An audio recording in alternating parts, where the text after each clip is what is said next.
Hi, it's Steve. Today we'd like to show you how to change the lint filter on your dryer. The lint filter's main purpose is to collect lint that gets generated during the drying of the clothes and keeps it from accumulating in your venting system.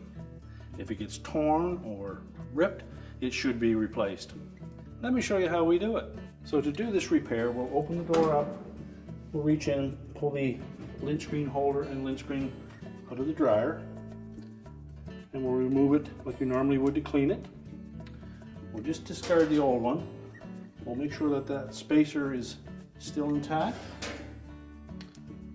and just snap the new lint filter into place. Make sure it's centered, and then we'll reinstall the lint screen and holder into the dryer. And to ensure long life with that lint filter, I want to make sure that when you clean it that you don't just tap it onto something, but you actually just wipe the lint off very carefully. And as it gets built up with some fabric softener in it, you can just wash it in warm water, rinse it, and then let it dry.